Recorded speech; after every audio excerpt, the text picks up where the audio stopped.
सद्गुरु, हमारे पास जो अगला सवाल है, मैं आपके लिए उसे पढ़ देता हूँ। ये माना जाता है कि श्रीनिवास रामानुजम मैथमेटिकल इक्वेशन को इस तरह लिखते थे, मानो उनकी पूरे ब्रह्मांड तक पहुँच हो। वो ये भी कहते हैं कि उनकी देवी उन्हें गणित के वो सूत्र बताती हैं। मैं उस स्थिति तक कैसे पहुँच सकता हूँ? ये सवाल है।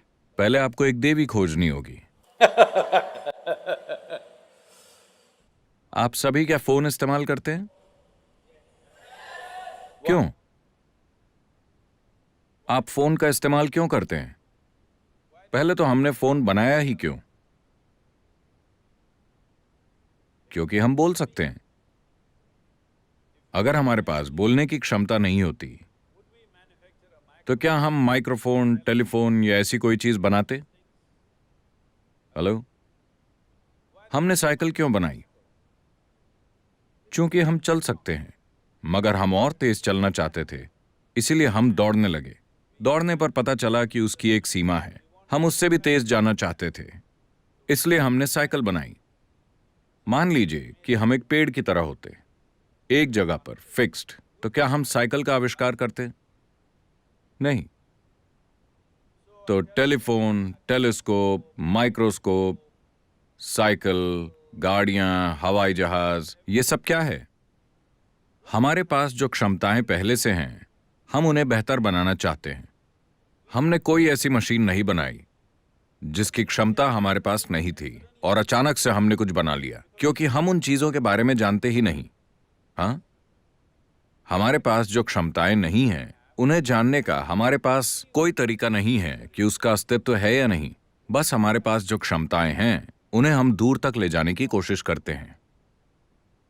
तो इसी कोशिश में हमने कई मशीनें बनाई।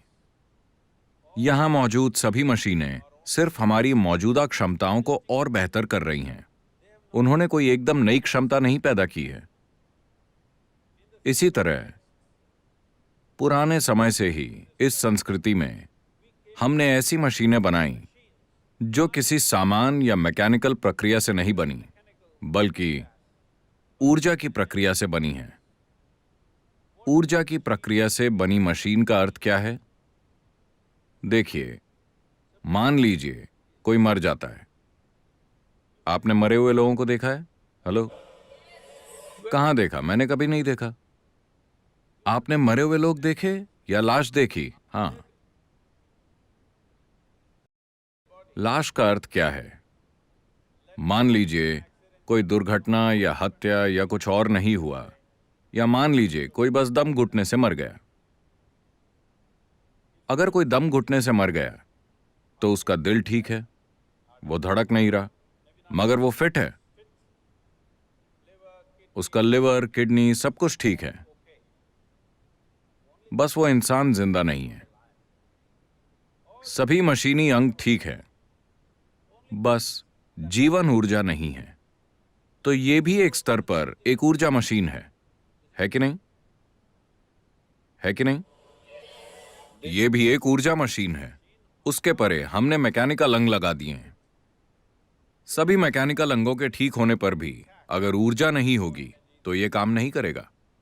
तो गहराई से देखने में हमें पता चला कि हम एक ऊर्जा मशीन बना सकते हैं मैकेनिकल अंगों के बिना, क्योंकि मैकेनिकल अंगों को रख रखाव और सर्विसिंग वगैरह की जरूरत पड़ती है।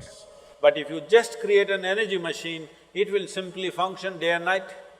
लेकिन अगर आप सिर्फ एक ऊर्जा मशीन बनाए तो वो दिन रात चलती रहेगी। मान लीजिए आपकी मोटरसाइकिल या आपकी कार या जो भी आप इस्तेमाल करते हैं, मान लेते हैं आपका फोन, किसी मैकेनिकल पार्ट के बिना सिर्फ एक ऊर्जा मशीन होता। ऐसा भी हो रहा है, बड़ा फोन अब धीरे धीरे छोटा होता जा रहा है। कम से कम मैकेनिकल पार्ट्स के साथ वो और भी ज्यादा एफिशिएंट होता जा रहा है।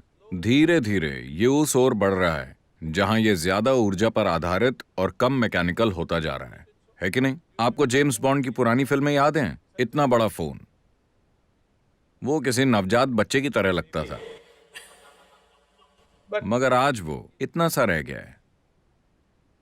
As जैसी कि अगले 10-15 सालों में उम्मीद की जा रही है आपका फोन बस आपके हाथ में छपा हो सकता है।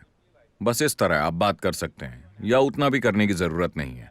अगर आप बस ऐसा करें तो जो आप कहना चाहते हैं वो कह देगा। तो अब हम मैकेनिकल से ऊर्जा आधारित मशीन की ओर बढ़ रहे हैं, एक बड़े बुलडोजर से एक कंप्यूटर तक। ये एक बड़ा अंतर आया है कि वो ज्यादा ऊर्जा पर आधारित और कम मैकेनिकल है।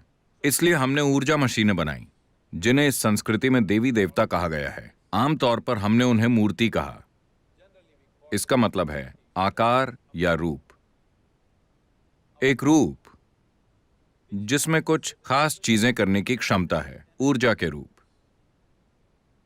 तो अलग अलग रूप अस्तित्व की खिड़कियों की तरह हैं। आप अलग अलग आयाम खोल सकते हैं। यह सब भुलाया जा चुका है। आज अंधविश्वासों के रूप में उसे बकवास बना दिया गया है, वरना इसके बारे में साफ जानकारी हुआ करती थी।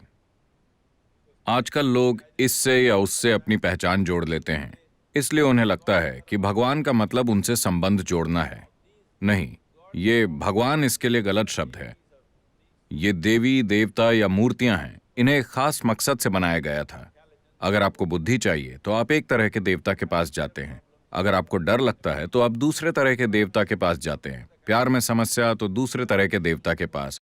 पैसों की समस्या है तो दूसरे तरह के देवता के पास।